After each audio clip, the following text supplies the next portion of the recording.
অভির মতো একজন নিজ উচ্ছৃঙ্খল মানুষের পাল্লায় তুই কিভাবে জড়িয়ে পড়লি আন্দু? প্রশ্নের যেন নিছক শব্দ নয়, একরাশ বিস্ময়, অভিযোগ আর উদ্বেগে মিশ্রিত দীর্ঘ নিঃশ্বাস হয়ে এসে পড়ল আনন্দের বুকে। এমন কিছু প্রশ্ন থাকে যার উত্তর হয়তো মোহনের গহীনে সুস্পষ্টভাবে লেখা থাকে, তবু ভাষায় প্রকাশ করতে গেলে তা জড়িয়ে যায় অনিশ্চয়তার জালে। কোথা থেকে শুরু করবে, কোন স্মৃতির দ্বার খুলবে, আর কোন জায়গায় কি ইতি টানবে, তা নির্ধারণ করাই যেন হয়ে ওঠে দুর্বহ। আনন্দীও সেই অদৃশ্য দ্বিধার সীমানায় দাঁড়িয়ে রয়েছে। আনন্দী কলিকে কিছু একটা বলতে যাবে, ঠিক সেই সময় করিডোর জুড়ে নরম পায়ের শব্দে অভিভূত হলো স্নেহা। তার উপস্থিতি যেন হঠাৎ করেই পরিবেশের সুর বদলে দেয়। আনন্দের মুখভাবে মুহূর্তে ভিন্ন ছায়া নেমে আসে। চোখের কোণে জমে রয়েছে একটা গোপন ব্যথা, যা সে সচেতনভাবেই আড়াল করতে চাচ্ছে। স্নেহা স্থির দৃষ্টিতে তাকিয়ে থাকে আনন্দের দিকে, যেন তার নিঃশব্দ কোনো ভাষা উচ্চারিত সংকেত, যে অনুচ্চারিত বাক্য ভরা এক দীর্ঘ বার্তা চোখ বহন করছে। চোখের এই নির্দিষ্ট নিঃশব্দ সংলাপ বোঝবার ক্ষমতা সবার থাকে না, কিন্তু আনন্দী রয়েছে। সে জানে স্নেহা কেন তার পানে এভাবে তাকিয়ে রয়েছে। এক মুহূর্তে সে নিজেকে সামনে নেয়, মুখে টেনে আনে নির্লিপ্ততার পর্দা, যেন অন্তরের ঝড়ের কোনো চিহ্ন বাইরে ফুটে না ওঠে। নীরবে ক্লাসরুমের দিকে পা বাড়ায় সে। আর এমনিতেও তো আজকে ক্লাস শেষ হতে বেশি দেরি নেই, তার আগে বই খাতা গুছিয়ে নেওয়াটাই বাঞ্ছনীয়। ক্লাসে প্রবেশ করে নিচের নির্দিষ্ট আসনে বসে পড়ে আনন্দী। চারপাশে চেনা পরিচিত, তবু আজ যেন সব কিছুই এক অদ্ভুত অপরিচিত আবহে আবৃত।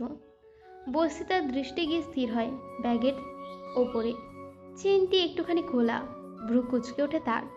পানি ভরতে যাওয়ার সময় সে নিজ হাতে ব্যাগের চেনটি বন্ধ করে গিয়েছিল। তাহলে এই অপ্রত্যাশিত খোলামেলা অবস্থার কারণটা কি?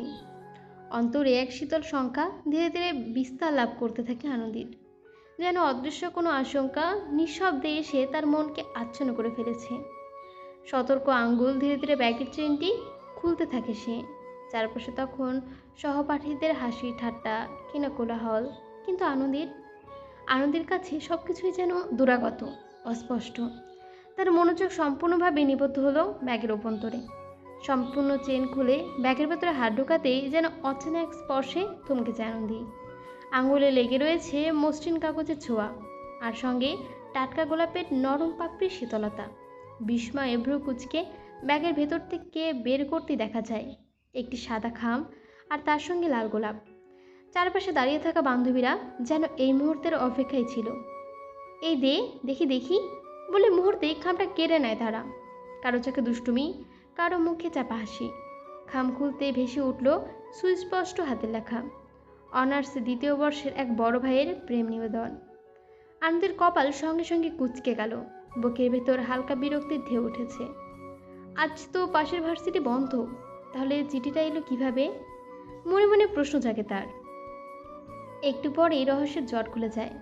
বান্ধবীদের মধ্যে কেউ একজন লজ্জায় মেশানো স্বীকারোক্তি দেয়, ভাইয়া অনেকদিন ধরেই তোমাকে পছন্দ করে। কথাটা শুনে আনন্দের মুখে কোনো লজ্জা বা আনন্দ ফুটে ওঠে না, বরং এক ধরনের অস্বস্তিকর তার চোখে স্পষ্ট হয়ে ওঠে। সে তো ইন্টার দ্বিতীয় বর্ষে পড়ে, আর সেই ছেলে অনার্স দ্বিতীয় বর্ষের বয়স। অবস্থান, মানসিকতা, দূরত্ব যেন হঠাৎ করে চোখের আঙুল দিয়ে দেখিয়ে দেয় তাকে।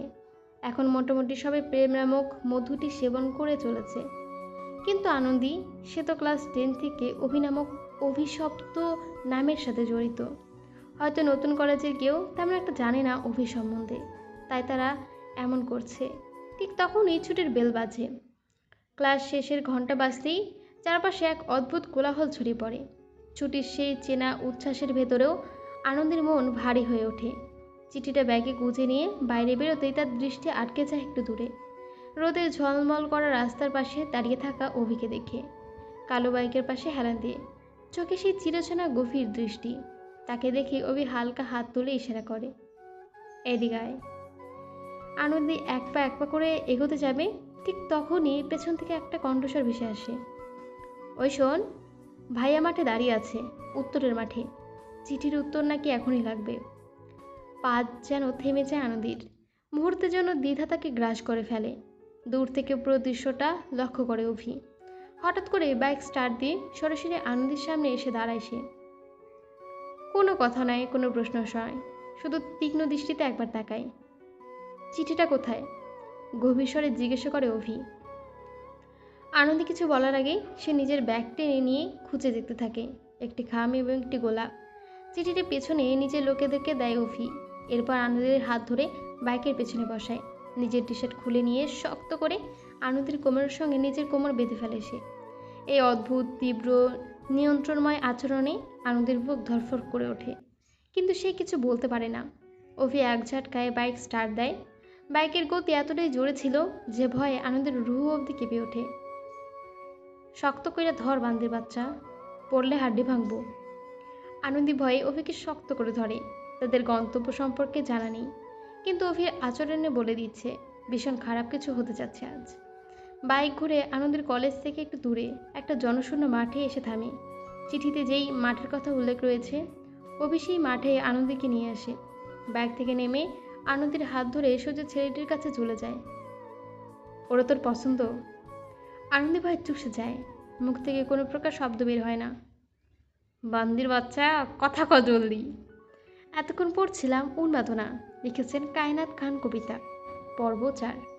ভালো লাগলে অবশ্যই লাইক, কমেন্ট এবং সাবস্ক্রাইব করে দেবেন। আজকে গল্পটা শোনার জন্য অসংখ্য ধন্যবাদ।